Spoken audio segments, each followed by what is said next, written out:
بسم الله الرحمن الرحيم.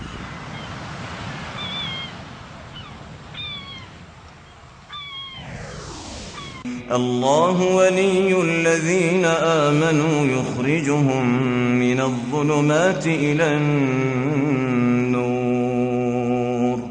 والذين كفروا أولياؤهم الطاغوت يخرجونهم من النور إلى الظلمات أولئك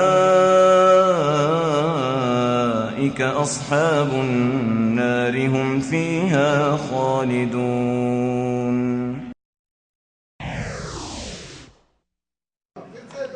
اے ناقد حکم جہاد، تعویل باطل کا فساد، اے بش و بلیئر کی مراد، پرویز مرزا کی کڑی جاوید احمد. اور جو شخص احادیث رسول کا منکر ہے وہ دراصل قرآن کریم کی آیات کا منکر ہے. اچھا خواب پرندے کے پیر پر ہوتا ہے، اگر اس کی تعبیر بتائی جائے تو وہ خواب واقع ہو جاتا ہے. انکرت حد المرتدی بدلت دین احمدی، انکرت حد المرتدی بدلت دین احمدی، لا تصلح لا تہتدی انت کظالم مرتدی. آواز ان تک پہنچے، ہم انہیں دعوت دیتے ہیں کہ وہ توبہ کریں اور اللہ رب ڈاکٹر ذاکر نائک صاحب کہتے ہیں کہ ہمیں اللہ تعالیٰ کو وشنو اور ودھاتا کہنے میں کوئی حرج محسوس نہیں ہے. یہی عقل پرستی ہے، اسی کو کہتے ہیں عقل پرستی.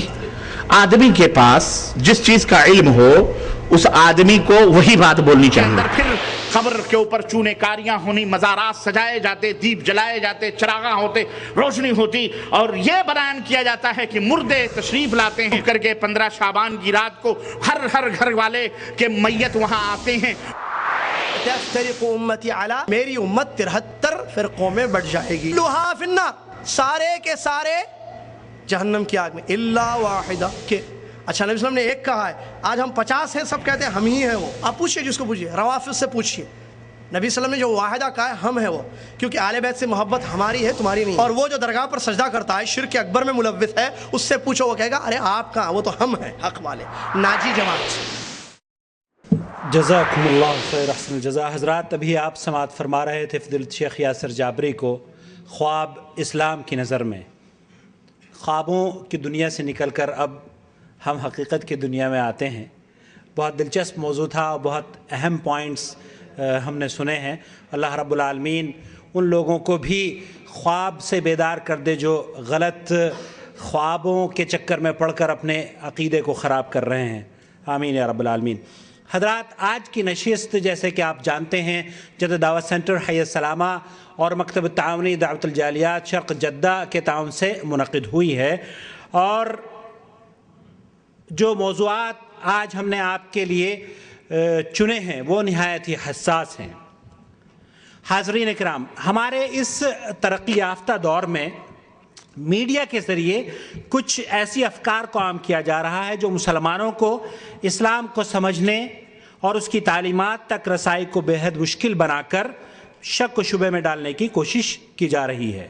ایک ایسی فکر کی آبیاری کی جا رہی ہے جو احادیث کے ذخیرے کو مشکوک کرنے کی کوشش کر رہی ہے.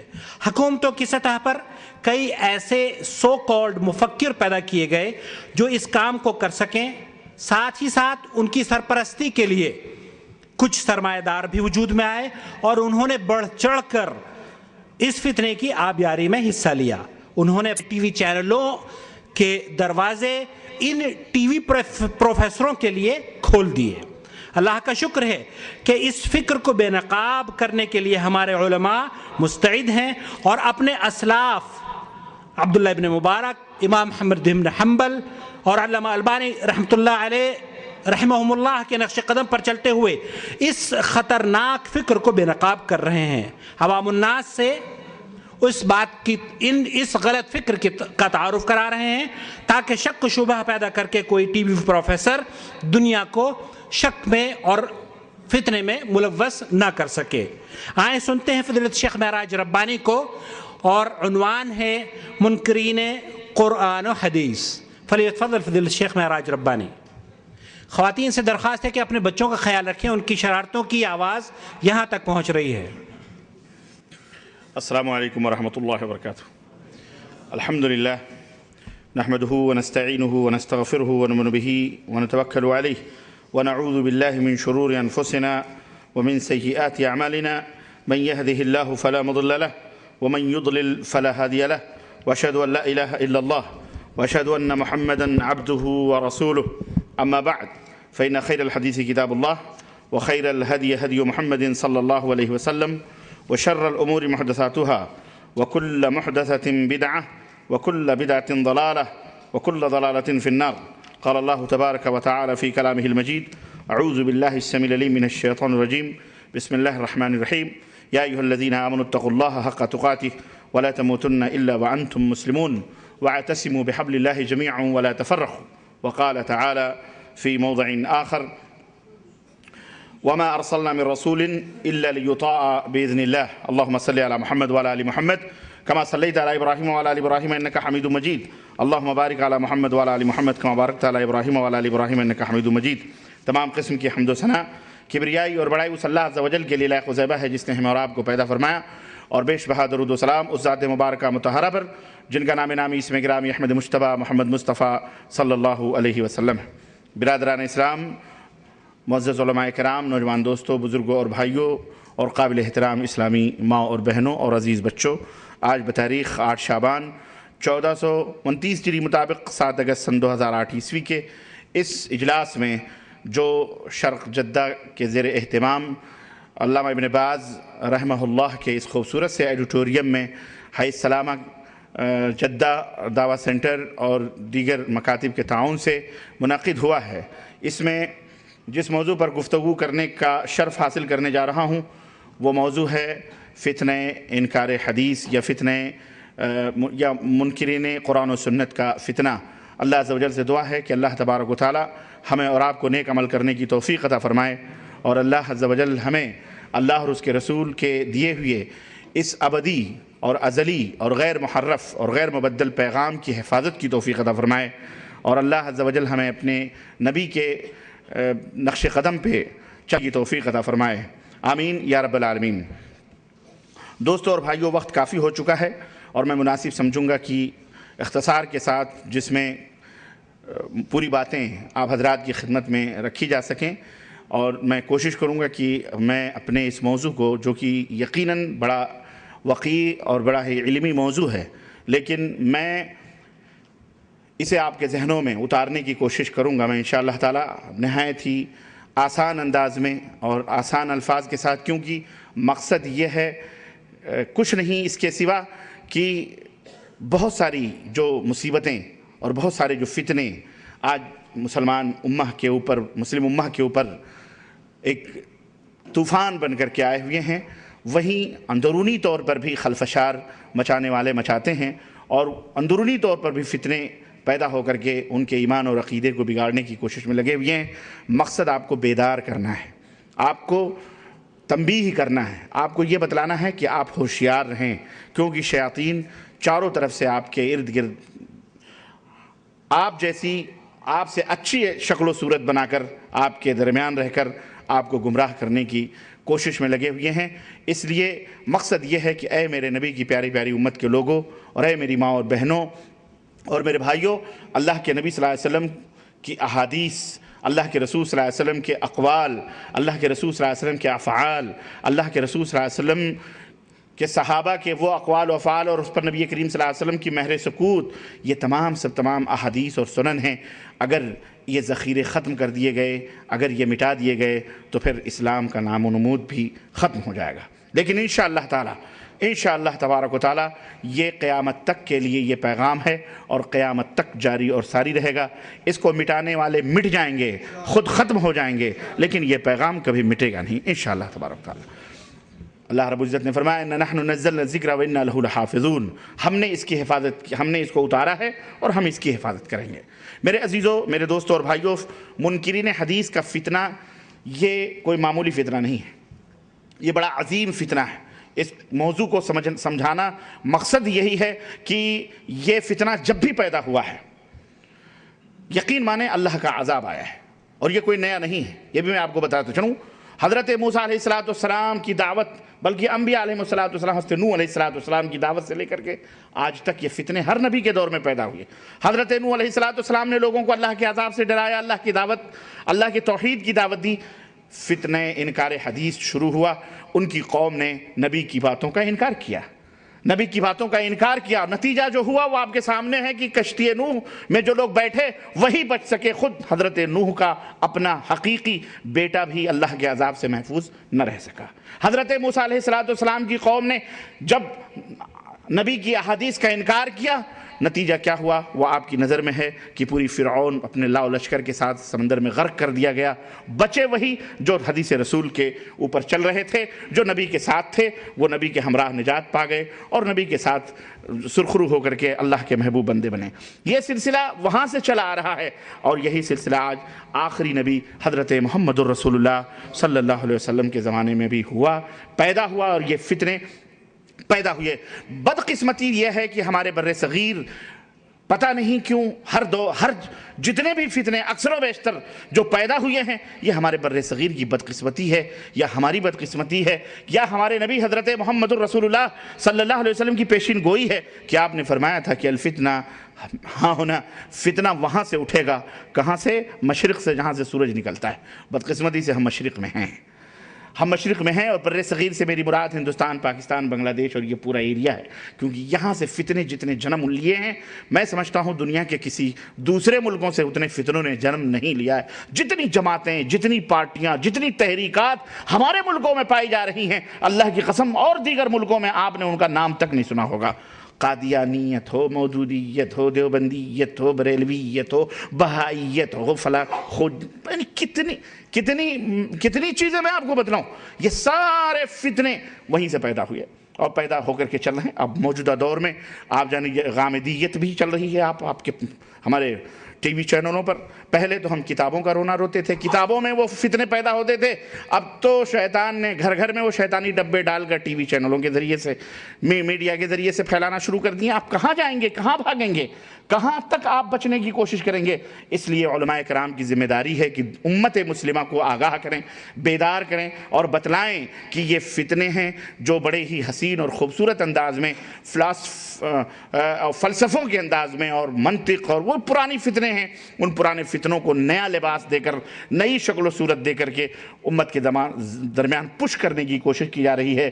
اے نبی کی امت کے لوگوں، اے میرے نبی کی سنتوں کے پروانوں، اس حقیقت کو سمجھو اور نبی کی سنت کو اپنے دل و جان سے بھی زیادہ محبوب سمجھو، نبی کے طریقوں کو اپنے دل و جان سے بھی زیادہ عزیز سمجھو تو بچ سکتے ہو، ورنہ بچ نہیں سکتے۔ میرے عزیزوں، میرے دوستوں، فتنہ انکار حدیث کی ابتدا بڑے خوبصورت نام سے ہوتی ہے، اس کا نام عبداللہ چکڑالوی ہے۔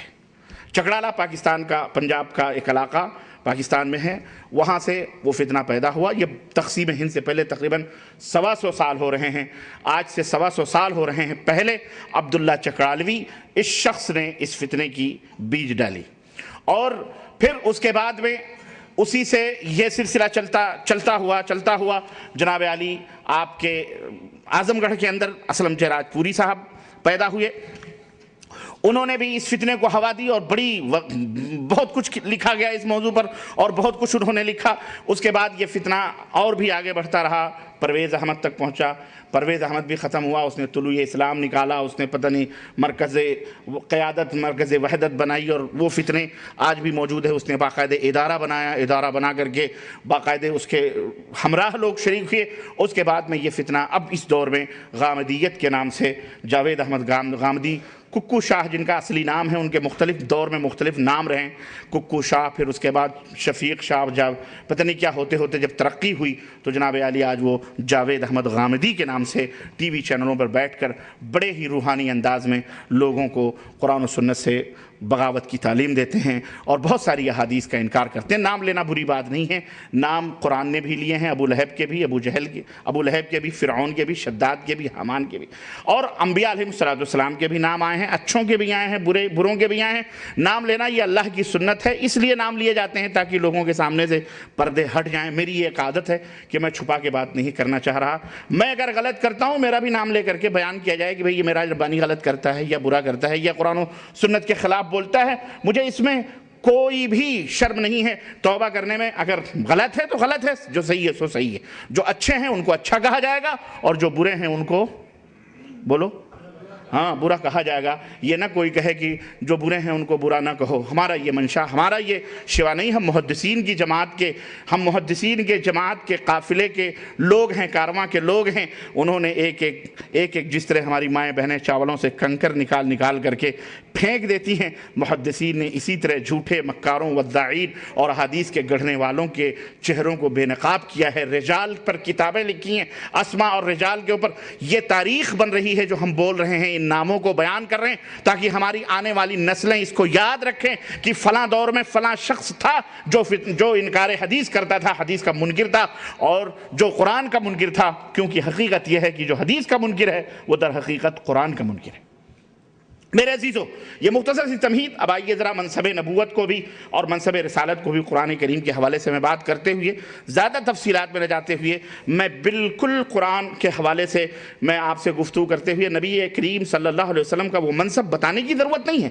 ہر ایک جانتا ہے, جس نے کہا لا الہ الا اللہ محمد الرسول اللہ, وہ اس منصب کو جانتا ہے کہ اللہ کے حبیب کا مقام اور مرتبہ اور ان کی ذمہ داریاں اور ان کا منصب کیا ہے.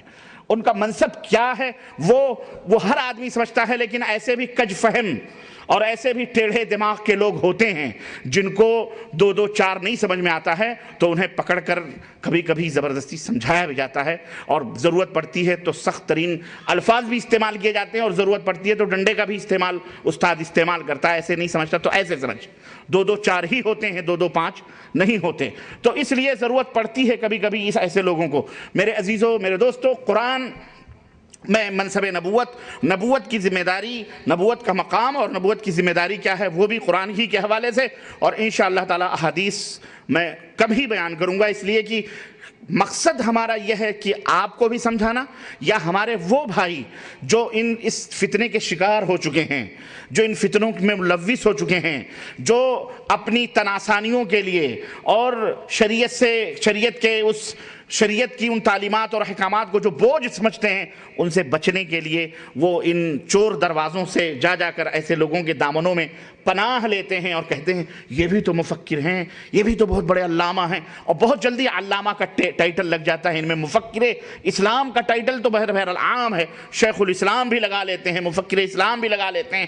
پتہ نہیں کیسے القاب اور آداب کے ذریعے ہمارے بر صغیر کے بھولے بھالے لوگوں کو گمراہ کرتے ہیں. اے میرے مسلمان بھائیوں, اے میرے عزیزوں, میرے دوستوں, اور ایسے دجالوں کو سمجھنے کی ضرورت ہے.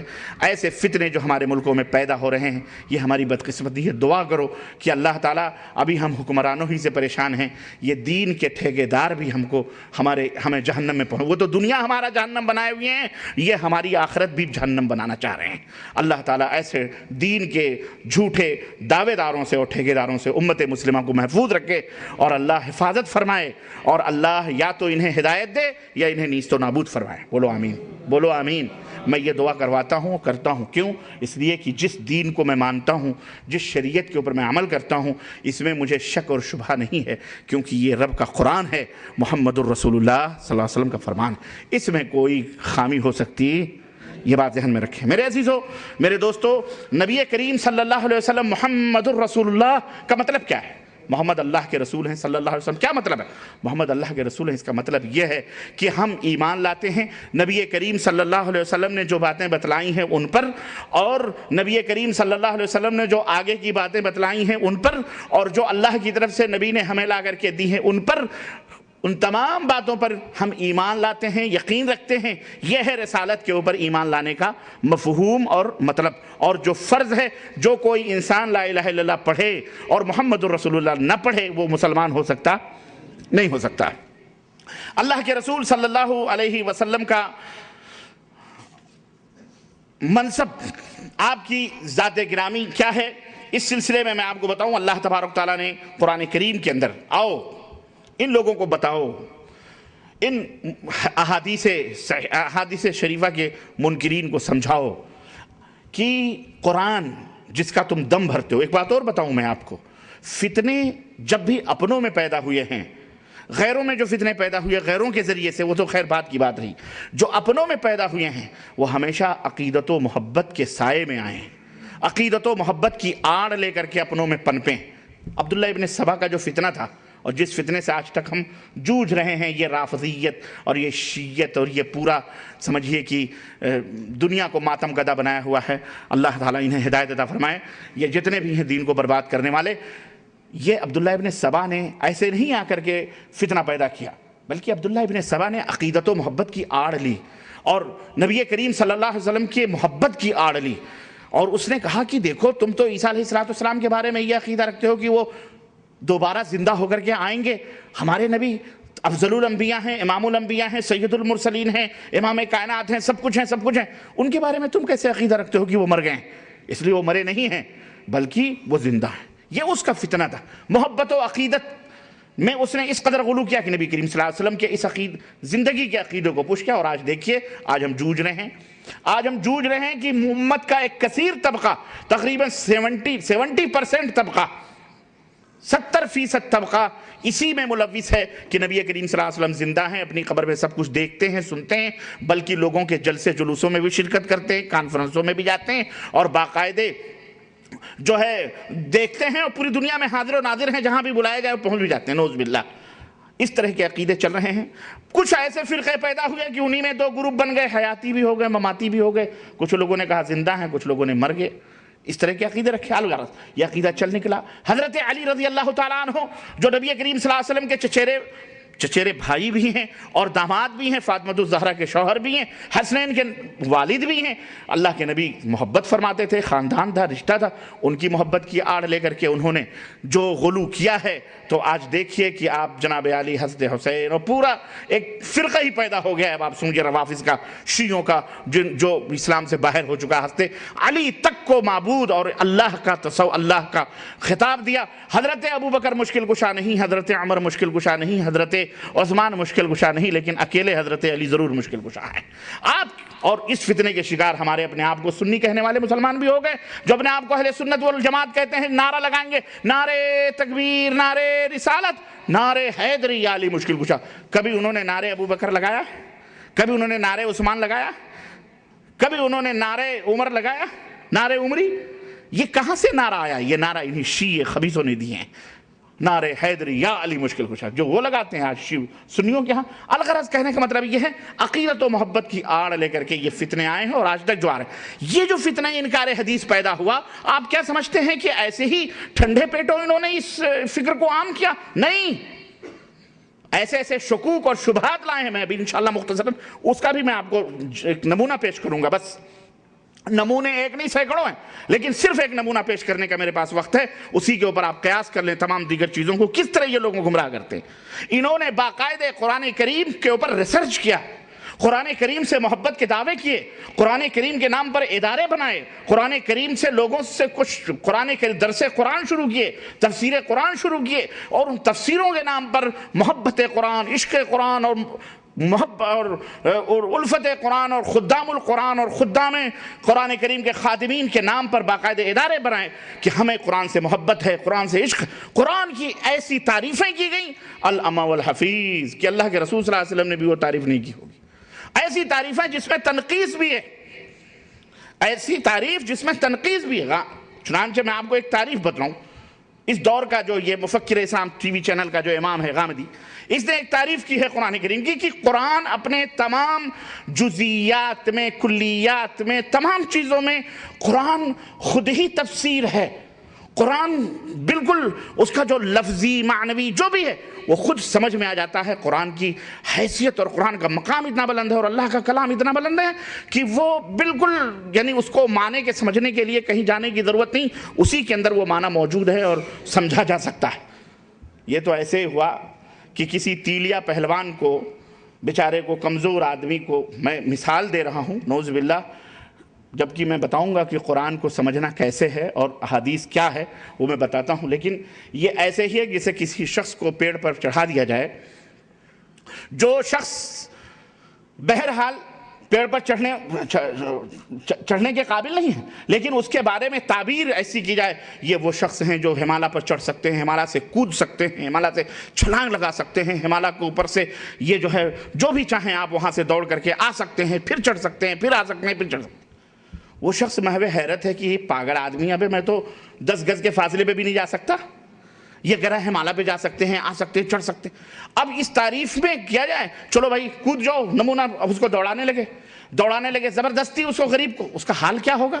اس کے ہڈیوں کا پکچر نکل جائے گا جناب، پنچر ہو جائے گا، وہ ختم ہو جائے گا، یہی حال ہوگا اس کا، اس آدمی کا، مر جائے گا وہ۔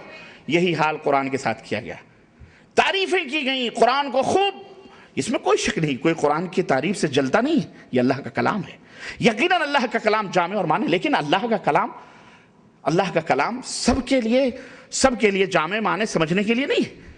ہاں، ایک بادشاہ ہے، بادشاہ نے ایک حکم جاری کیا، اس حکم نامے کو جو اس کا وزیر ہے وہ زیادہ سمجھے گا، یا سڑک پر ریڑھی لگانے والے، سڑک پر رکشہ چلانے والے بیچارے عوام سمجھیں گے، جھاڑو مارنے والا سمجھے گا؟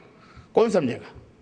بادشاہ کے پیغام کو سب سے زیادہ وہ سمجھے گا جو بادشاہ کا قریبی ہے، جو بادشاہ کا وزیر ہے، جو بادشاہ کے ساتھ ہمیشہ رہتا ہے، بادشاہ کے باتوں کے انداز کو، مفہوم کو سمجھتا ہے، وہ زیادہ سمجھے گا، یا سڑک پر چلنے والا ایک عام آدمی سمجھے گا؟ ہرگز نہیں، آپ یہ کہیں گے نہیں، وہ زیادہ سمجھے گا۔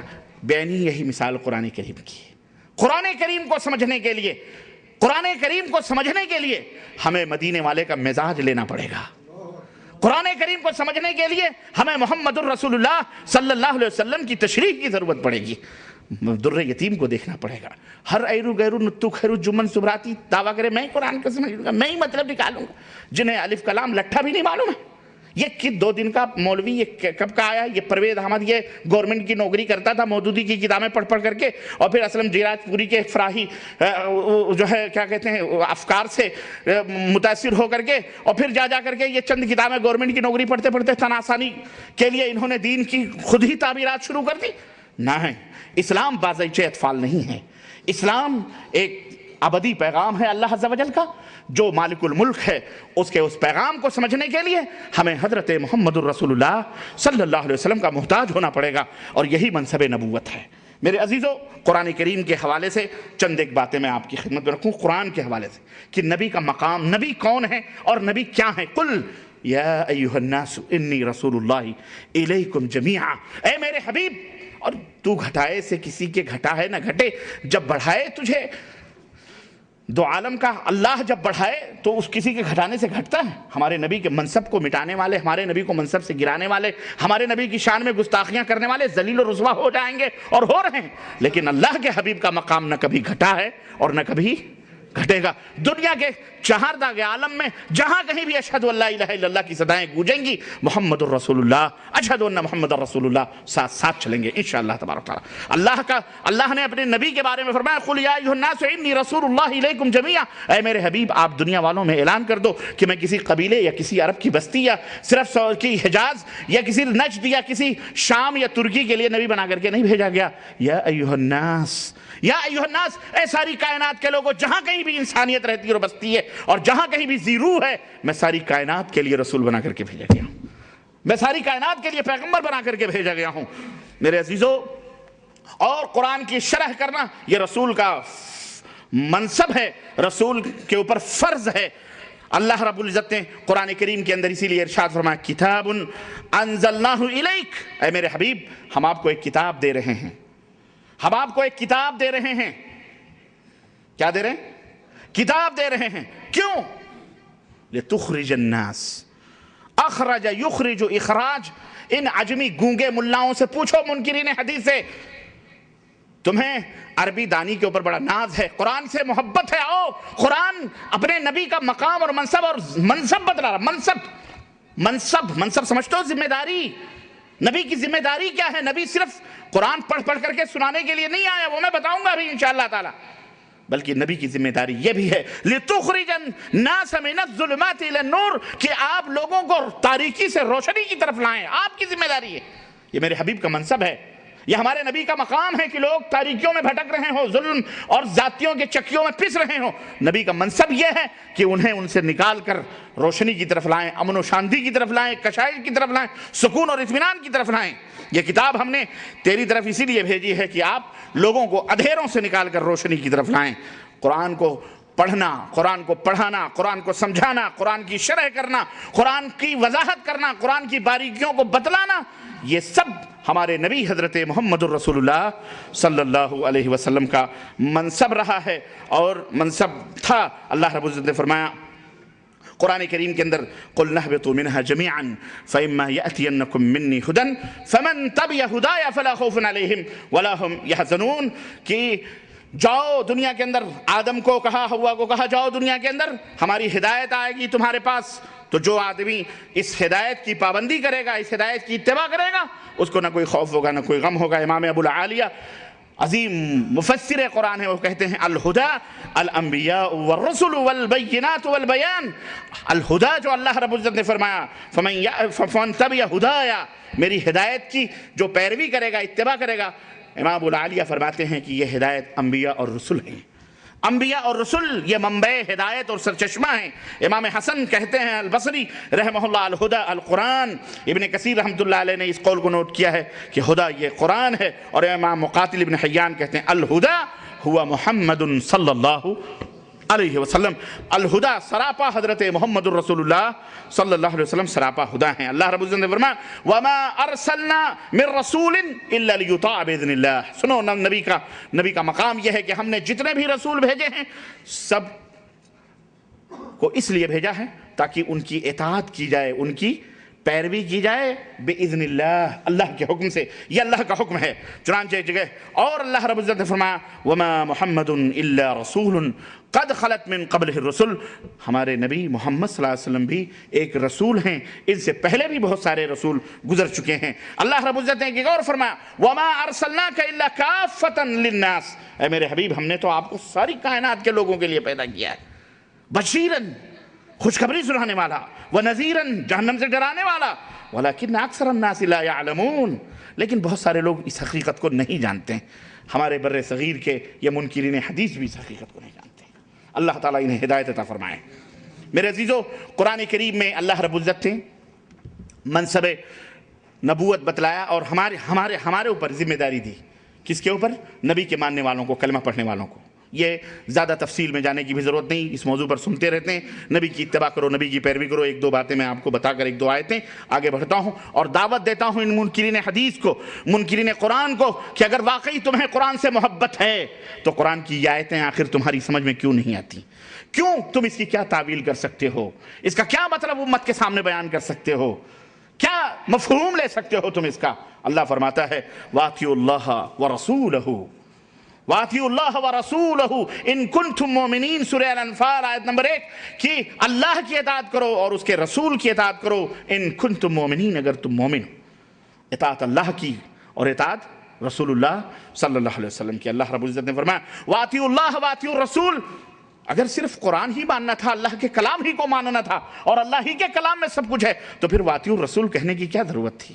یہ بتلانا مقصد ہے کہ اے امت، اے میرے بندو، قرآن کو سمجھنا ہے، صاحب قرآن حضرت محمد الرسول اللہ صلی اللہ علیہ وسلم کی زبان سے تم کو سمجھنا ہے۔ اللہ کی اطاعت کرو اور رسول کی اطاعت کرو۔ فَإِن تَوَلَّيْتُمْ فَإِنَّمَا عَلَى رَسُولِنَا الْبَلَاغُ الْمُبِينُ، اگر تم منہ پھیر کر کے جاؤ گے تو ہمارے نبی کا کام صرف واضح طور پر پہنچا دینا ہے۔ اور بھی آیتیں اس تعلق سے بہت ساری آیتیں ہیں، ایک نہیں۔ اللہ نے فرمایا وَمَن يُطِعِ اللَّهَ والرسول، جو اللہ کی اطاعت کریں گے، جو رسول کی اطاعت کریں گے، فَأُولَئِكَ مَعَ الَّذِينَ أَنْعَمَ اللَّهُ عَلَيْهِم مِّنَ النَّبِيِّينَ وَالصِّدِّيقِينَ وَالشُّهَدَاءِ وَالصَّالِحِينَ وَحَسُنَ أُولَئِكَ رَفِيقًا، جو اللہ کی اور رسول کی اطاعت کریں گے وہ ان کے ساتھ ہوں گے جن کے اوپر اللہ کا انعام ہے، جن کے اوپر اللہ نے انعام رکھے ہیں، نبیوں میں سے، صدیقین میں سے، شہداء میں سے، صالحین میں سے۔ سورہ نساء آیت نمبر 69۔ اسی طرح اللہ نے اپنے نبی کا مقام بتلایا وَمَا آتَاكُمُ الرَّسُولُ فَخُذُوهُ وَمَا نَهَاكُمْ عَنْهُ فَانْتَهُوا، رسول جس بات کا تمہیں حکم دے اسے لے لو